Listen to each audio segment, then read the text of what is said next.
Domo domo, what is up everybody? Welcome back to the Manga Lounge, Jujutsu Kaisen edition. I am your host, Steady, official Jujutsu Kaisen manga translator, and we are here for Jujutsu Kaisen chapter 126. So of course it's been a roller coaster of a ride the past few chapters, and surely last chapter got us worried real good, and this chapter has certainly given us a little bit of hope, although I don't want to get too ahead of myself in terms of, and I encourage readers to do the same. You know, there's always, as I've talked about in the past several episodes, you know, there's the idea about it can happen, there's no way, and this and that, but who knows? I mean, it's you know, the reason why I hang on to that kind of hope is because it is Shonen Jump at the end of the day. And as much as, you know, Shonen Jump manga have sort of kind of evolved over the years, as if you're Shonen Jump, there is a certain kind of set of rules, really, that I think a lot of readers perhaps, of course, are familiar with, but perhaps aren't quite aware how strict those rules can sort of be. To be honest, the Shonen Jump has always represented that kind of friendship and, you know, triumphing in the end and all that kind of stuff. So Jujutsu Kaisen certainly is part of Shonen Jump and has to kind of abide by those rules as well. When you're reading something like Chainsaw Man, you would never imagine that, right? Certainly, like, for example that comes to my head straight away is Slam Dunk, for example.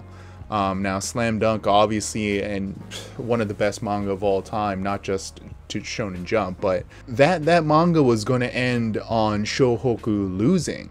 It's kind of a famous story. You know, but the fact that it is Shonen Jump, that decision was met with a lot of reluctance by the decision makers, the editing team, and the higher ups. So in the end, they made it so that Shohoku is eventually victorious. Now, of course, that's just the end of the manga. There's a lot of people dying and stuff along the, not in Slam Dunk, but, you know, in like battle manga and stuff. So it's not like bad things can't happen along the way. But this idea of kind of sticking to the rules and stuff, right? And not that there is a rule that the girl protagonist can't die or whatever, but I think it does kind of come back to just the fact that I think it would be a really poor decision. Just, it would be really a big mistake in terms of the writing and really be quite disappointed. But you guys have already heard me, you know, talk about that enough. So let's just get into the chapter 126. Hope you've got your Shonen Jump app ready. I hope you got something to drink, got a little bit of coffee for myself. Jujutsu Kaisen chapter 126 incoming. Here we go.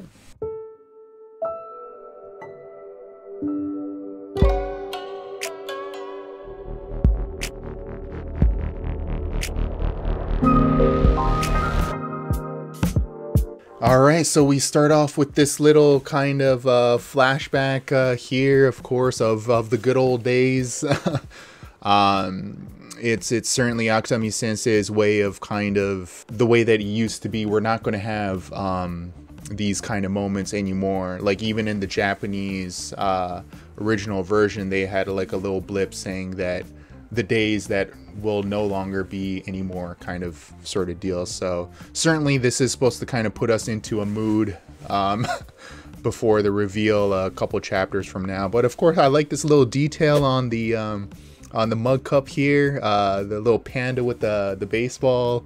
Of course, this is kind of a direct reference, kind of a inside joke almost, you know, kind of weird one, because they had Panda, you know, competing in the little baseball tournament, and so I kind of like this little weird, like, I don't know if it's fourth wall breaking or whatever you want to call it, but of course the coffee is spilt on Gojo Sensei's shirt. You know, they're trying to get the stain out here as we move on to page 3, and she says it could pass for a marimekko. So marimekko is a famous Japanese brand clothing brand who, you know, they're famous for this floral print specifically. So it does, the way that they dabbed it kind of does look like Marimekko, but of course Fushiguro's like, hey, knock it off. And I bet it's cheap anyways, but of course we know that Gojo, for all his, you know, kind of tomfoolery and all that, he certainly does, he is a rich guy, obviously, you know, being special grade, and he certainly doesn't mind spending some of that cash, as we see here, 250,000 yen. So that would be roughly, if we're to take, you know, the kind of the general conversion is 100 yen for one US dollar. So we're talking about a $2,500 shirt here, which I'm like, I don't know. Like, it's obviously custom made. I can't imagine just a shirt off the rack being that much, but I don't know. These days, some brands are absolutely ridiculous with the way that they charge prices. But so maybe a custom made shirt here. And of course, Nobata's like, fine, I'll put in 90 and you guys take care of the rest. Which they're like, why do we're not the one that spilled the coffee. But then on page 4, of course, they stuff, Gojo comes in, so they stuff the shirt into Megumi's shirt there to get to hide it. Yeah, so of course a little kind of a funny moment, but then immediately, you know, you can almost like in anime you always have like these kind of the flashback and then back to the present day, right? And that's certainly what we have here. We flip the page and boom, we get hit with this page right here. So yeah, obviously a very, very gruesome scene here, but certainly could have been a lot worse in terms of, like, you know, people were worried that just her entire head is gone or face is gone or whatever, but it's kind of like a Nanami deal almost, except Nanami's was a burn, right? So here it's a little bit different, but certainly it's not meant to be like just a flesh wound, right? It's certainly like this is a lethal blow, you know, and she's not moving here, so it's not like, of course, we find out a little bit more in a few pages, but yeah, I'll probably kind of elaborate on that a little bit more later. But yeah, like I said last chapter, you know, some people were thinking that Yuji's going to kind of have this like, all right, time to get serious, but no, we already had that moment. We already had that moment with Nanami where he was like, you know, focused, like, all right, I gotta, you know, Nanami wouldn't want me to be like all sad and stuff. So we already had that moment. So having that again here with Kugisaki, just first of all, it wouldn't make sense because it's Kugisaki, right?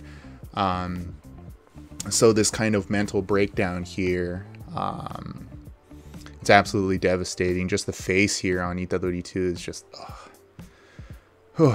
it's, oh god, I hated translating this chapter, except for the last couple pages was cool. But yeah, certainly Mahito has taken advantage of it. By this time, Mahito is kind of, remember, not more than like 10 seconds ago, Mahito was, actually no, that's a little bit of exaggeration, more like a minute ago, Mahito was kind of, you know, in a bad spot with Kugisaki's residence. So we have to kind of remind ourselves of that, but he's kind of broken free of that. He's okay now.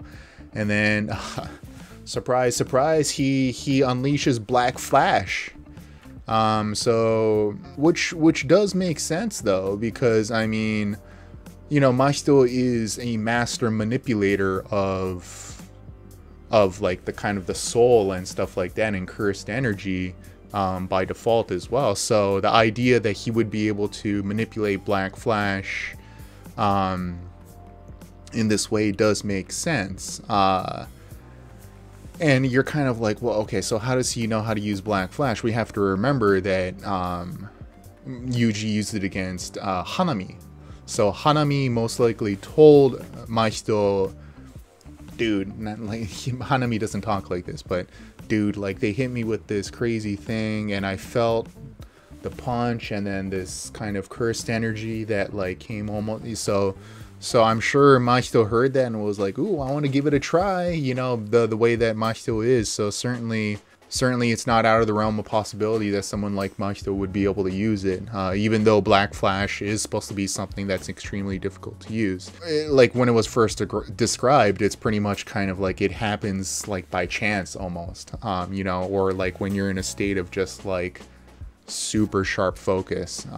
But I like this little line here. It says, the sparks of black do not choose who to bless. So, you know, it's this kind of slap in the reader's face almost too, kind of saying like, don't you think that Black Flash is something that's exclusive to the good guys or whatever, you know? So I like this kind of reality check right here too. As Mahito is just kind of wailing on Yuji, and he's kind of talking here about the philosophy, right? And kind of the greater picture. Which I like, you know. It's oftentimes we get too focused on the fights and it becomes very narrow, but there's these kind of moments to kind of reflect on, okay, so what is the greater picture? Like, what is this fight all about, right? Because after a while you see these fights and you kind of start to lose perspective on like, what is actually the motive here? Like, what are both sides fighting for? And certainly Mahito, you know, a few chapters ago said to Yuji, like, you are me, Yuji Itadori. And at the time it was, you know, it was kind of like, whoa, what does that mean? Like, some people went really kind of left field and were like, oh, does that mean that they're like the same person? Or, no. It was meant to be more philosophical, surely. And we kind of get our answer here, you know, because Mahito, as he's beaten down on Yuji, talking about like, you thought that this was going to be some sort of like game. You came in here with that half-assed determination, and this crazy. I like this, you know, as much as I hate Mahito, I like this face here on page 12. It's not a battle to fix what's wrong, but it's a clash of truths. You know, both sides believe what they're doing is right. And depending on how you look at it, of course, as humans, we're like, we don't want the curses to win. But as curses, you're like, well, yeah, I mean, if you're a curse, then you see the humans killing curses and you're like, so it's all about perspective, right? So this is a kind of one of those moments where you're like, not to say that anyone reading this would be like, yeah, you know what? He's got a point.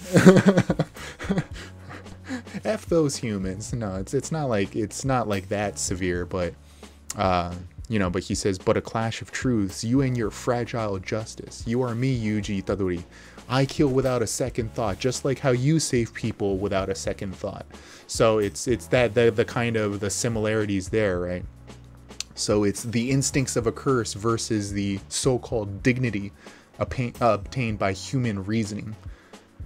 It's a battle to determine who will be left standing in 100 years, right? Kind of the idea of like the survival of the fittest, and you know, so I do like these couple of pages. Kind of gives us that perspective, right? And then things just kind of, right? It's very intense for a couple pages, but then on page 14, how the hell did you think you were going to beat me when you don't even realize that? I like the way that it just kind of slows down here, and Mahito says these lines, and he's still talking to Yuji. Tell me, Yuji Itadori, have you ever stopped to count how many curses you've killed? Me neither. You see, so I like the way that it kind of gives us this reality check. So really well done by Akutami Sensei here, and hopefully my translation and editing team, you know, we tried to do it justice. So but you know, Mahito keeps on kind of going on here. I'm sure I'll eventually forget about you too, as he turns his hand into this, like, it looks like a grasshopper, like praying mantis, I guess is what it is, praying mantis arm, it looks like almost. But then, you know, you look closely, you see the sound effect here, page 15, frame 4, the clap. And then you're like, oh my god, could it be? And then of course, and I love this, I mean, only Todo would come in with some poetry. So for those of you that don't know, this line here is from the Tale of the Heike, otherwise known as Heike Monogatari in Japan, in Japanese. It's kind of like this. It's kind of a foretelling, a epic account of the battle between the Taira clan as well as the Minamoto clan at the end of the 12th century of Japan. Kind of like two royal families. It's basically a Japanese civil war. But the essence of the story is very much heavily based on kind of religion and stuff, and many of the accounts, the retellings of this story throughout history are from like Buddhist monks and things like that too. So it is heavily rooted in religion and Buddhism specifically, and even more specifically the idea of this kind of the Buddhist law of impermanence, and specifically kind of fleeting fortunes. So certainly the Miyamoto clan and Taira clan are you know, it's this idea of these two grandiose families kind of falling from this pedestal, whether it be through battle, jealousy, strife. This line is a very famous one. The sound of the Gion Shoja bell. So Gion Shoja is kind of like a temple in Japan. Echoes the impermanence of all things. The color of the Sala flowers. It's a type of flower in Japan, reveals the truth that the prosperous must decline.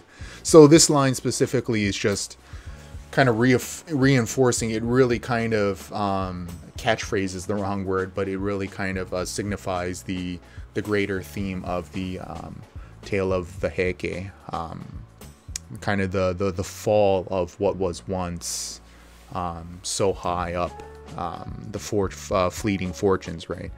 But he says, however, we are the exception. The brotherhood between him and Yuji, right? So I love that. Of course, we get our... I love this with Todo, and man, I was gonna tell you, I was just getting so down translating these last couple chapters and just seeing Todo show up, and you're like, he's one of those guys that you're like, thank God. But it also, I'm not gonna lie, it also kind of makes me worry a little bit too, right? As soon as anyone new shows up, they're in the game now. All of a sudden, it's the possibility of something happening to them is very real as well. So that's just as scary. You always have to kind of remember that, you know, you don't enter the fray without incurring the risks, right? So, but Machito, you know, he's, for a split second, he's gonna like, what just happened? Oh, but that scar on his face, and we just switched places. So this is kind of reinforcing the idea that Hanami did tell Machito about the fight that Hanami had against Yuji and Todo. So that's why he knew about Black Flash, and now he seems to know about this power as well. So he's familiar with Todo, but this is the first time they've met. And then we kind of get a look here at Arata Nita, who on the previous page, if you look carefully on page 16 here, you can see them at the end of the hallway. So Arata is with Nobara. So cool little detail there. Remember, because Machito punched Yuji with the Black Flash, and then he went boom boom through the hallway. You can even see where he hit the ground, hit the ceiling, hit the ground again, and then he rolled over to where he is now. So cool little detail. But Arata Nita is actually, so Nita, for those of you who might be, you know, the eagle-eyed readers out there, Nita might sound familiar because it's actually the last name of Akari Nita, the assistant manager that was just with Nobara not too long ago, and the one that took them to the Yasuhachi Bridge and all that. And certainly the fact that they have the same last name is no coincidence. Whether they are brother and sister, though, is definitely unclear, and I don't want to confirm anything or anything like that. I don't know their relationship either. But I feel like they're at least related. I think that they might be cousins, actually. And the reason why I say that is because in the Japanese, Arata kind of talks with this Kansai dialect. Kansai is for those of you that aren't familiar, is the area in Japan, kind of the western side, where like Osaka and Kyoto and Hyogoken, like Kobe and stuff is. And they have a certain kind of dialect. It's of course still Japanese, but they have a kind of a different way of talking. And Arata certainly does have that. It's not like we reflect that in the English translation or whatever. I mean, that would be strange if, like, we're not going to make him like talk with some sort of like hillbilly accent or something like that. I don't know. That would be strange. But certainly Arata does talk differently than Akari does. So, which makes me think that they are related, but have had different upbringings. Like Arata was most likely raised in the Kansai area, whether it be Osaka or Kyoto. Because at this point, it's unclear as to whether it's a Kyoto dialect or a Osaka dialect. But it seems like he was probably raised on that area of Japan, while Akari doesn't have that. And maybe Akari was raised in like Osaka and Kyoto as well. Maybe they are brother and sister, and she just speaks with kind of like a Tokyo dialect now. You see that a lot actually, where kind of people who grew up in Osaka and Kyoto, like they'll in Kansai, they'll kind of normalize their dialect. It's kind of weird. They call it, Hyojungo, kind of the national Japanese standard. It's kind of weird. Like I never really like it when they have to adjust to the standards, but my guess is that they're probably cousins, kind of just based on that fact. But certainly I think they're related, though. I mean, even the hairstyle kind of looks similar. But who knows? Maybe they aren't related at all. They just happen to have the last name, but that would kind of just seem weird. But anyways, Arata here says, "I've finished treating the girl." And then he says something very disconcerting here. He says, "But she's probably dead. Please don't make it sound like it was my fault later, okay?" So this certainly, you're kind of like, okay, so at least he was able to help Nobara somehow.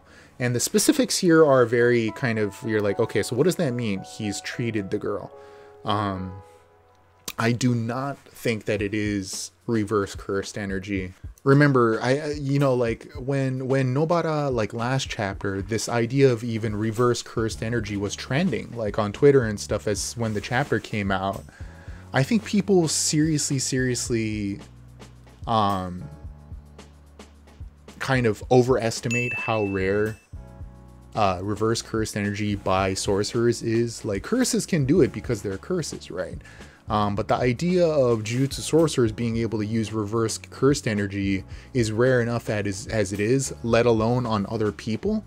That's why Shoko she's like super precious. Not only is she able to use reverse cursed energy, she's able to use it on other people.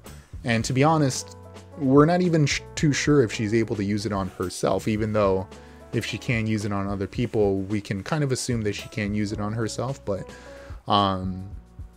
so this idea of reverse curse energy, anyone can do it, is a little bit far-fetched.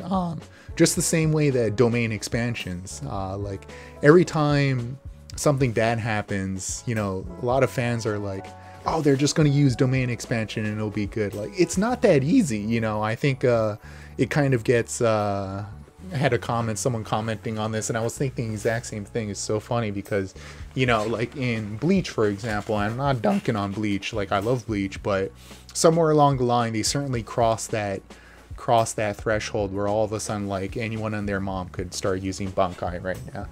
And that's certainly not the case with Jujutsu Kaisen. Maybe down the road, like, it will become like that, and that would be a little bit unfortunate, but the idea is supposed to be that domain expansion is extremely difficult to pull off, just the same way as reverse cursed energy is extremely difficult to pull off.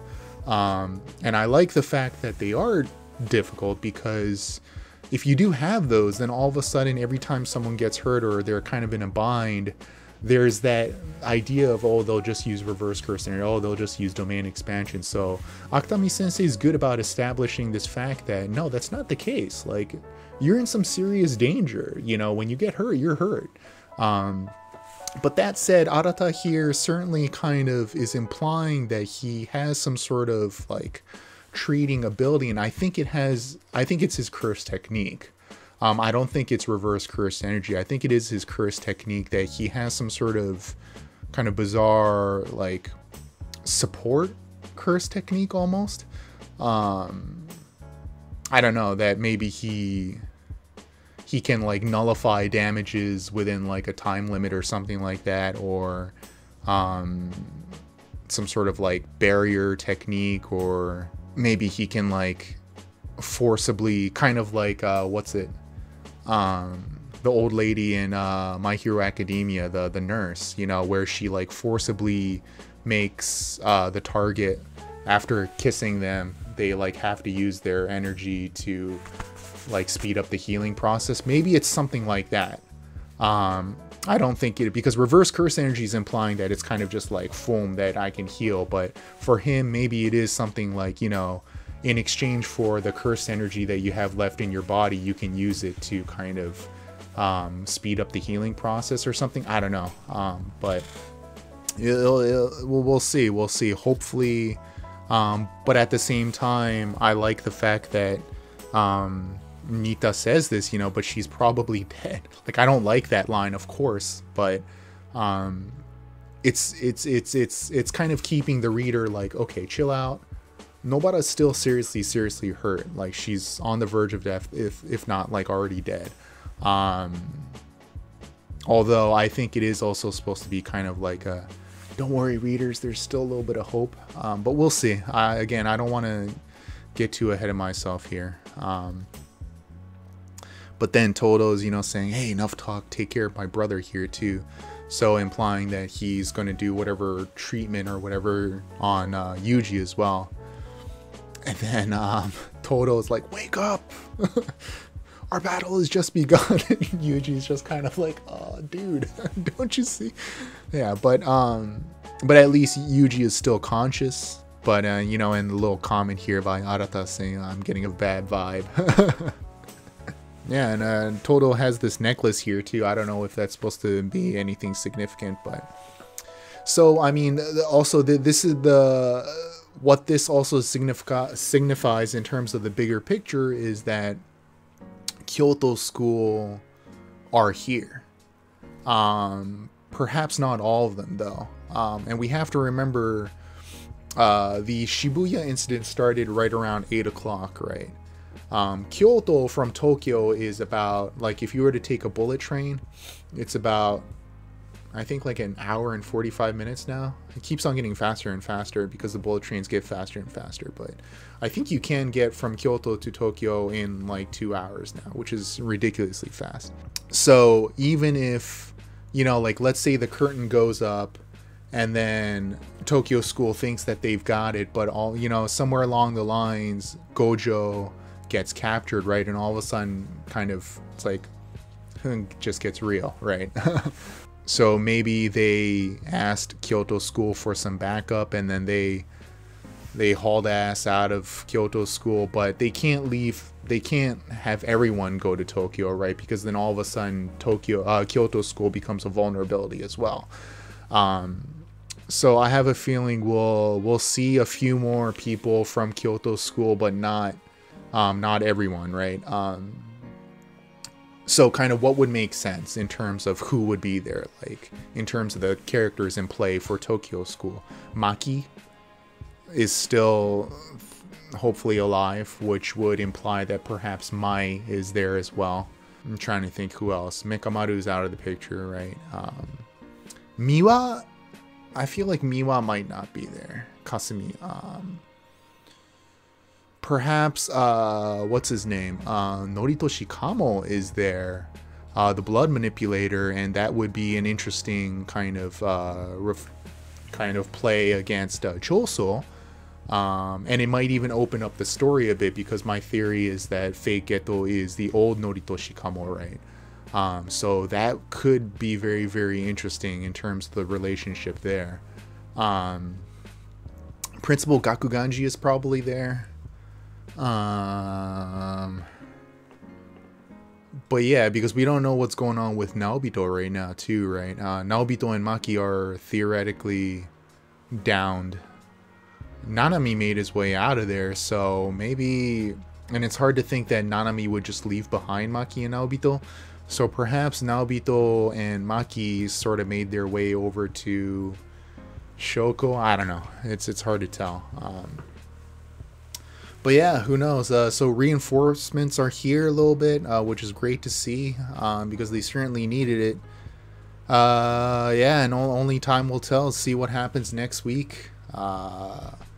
Hopefully, now that Todo's here, I'm sure we're going to get a lot of clapping action next week. So I'm really interested to see that. Because he actually, there's 4 people here, right? So there's a lot of combinations that he can do here. So it's, you know, even more than when it was just him, Yuji, and Hanami. Now there's 4 of them with Arata there as well. So it could be very, very cool. Another cool chapter, of course, depressing, but you know, another cool moment with the superhero entrance here by Todo, and hopefully we get to see some of the other Kyoto school people as well. But thanks very much for coming by, as always. If you sticked around to the end of the video, thank you so much. Hope you guys are doing well, staying safe, and hey, we will see you in the next video, alright? Cheers to you. You know how we do. Mata yoroshiku. Alright.